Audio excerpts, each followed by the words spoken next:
Is cheap film worth shooting in 2022? Or is it worth it to shell out that little bit of extra cash for that better film? With film prices increasing this year, I thought it would be worth exploring whether it would be better to save a little bit of money and try that cheaper film, or just spend a little extra and get that high quality film. Currently, one of the cheapest films available is Arista EDU. At $5.99 a roll, that price is pretty hard to beat.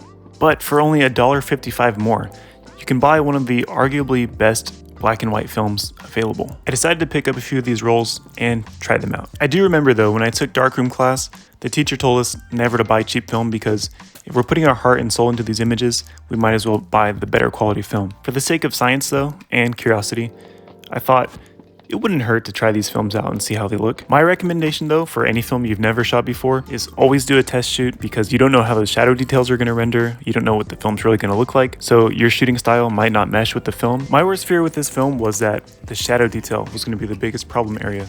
So let's get into these images.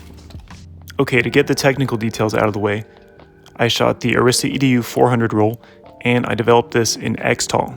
I just used the regular time, which the box said 7 minutes in X-Tall stock. Being that this is a cheap film, going into shooting this, I had a strong feeling that the shadow detail wasn't going to be quite that good, so I decided to bracket these shots, and for one shot I shot it how I wanted to expose it, and then I shot one stop over because I had a feeling that's where the better exposure was going to be. So I metered for the shadow area right underneath the window, and I wanted that to be zone 4, so I exposed one at that, and then the other one is zone 5.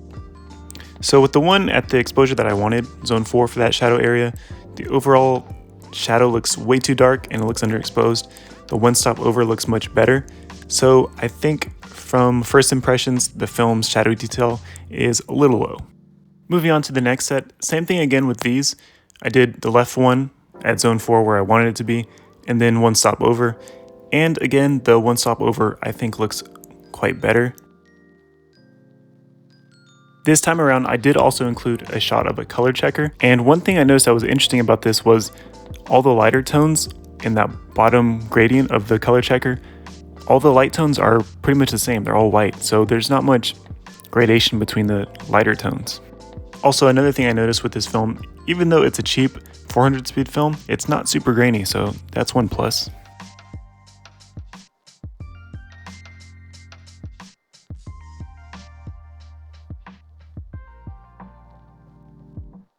Here's one last set of images, and on the left one, I went for a zone 3 on the back of the chair, and as you can see, it's pretty dark, so I think the shadows don't quite hold up. So this is a film that you kind of have to be careful with and not underexpose too much. So, my first impressions with this film. Is it worth shooting? Yeah, I think so. Is it something that I would use for a serious project? No, I wouldn't. I wouldn't put my money on it. It's not terrible, but if you're going to use this for some serious work, I think you want something with better latitude. And the more expensive film is only a tiny bit more, so I think if you're going to shoot something serious, just get that. I think what this film is best at, and what it actually is intended for, is getting to know your camera, getting to know metering and your exposure, all the basics. It's not really intended to give you the best image. I would recommend this film, and I would shoot it again. I think this film would be good for if you haven't shot in a while, and you want to get some practice in, you're not shooting your most serious stuff, because it's not terrible film. It's plenty decent, but this is some film that you'd want to shoot when you're not wanting to burn through your best film stock, just to get some shots in. This is more like practice film. Have you guys ever shot any of these cheap films before? And if you did, what did you think of it? Let me know in the comments, and we'll see you guys next time on The Negative.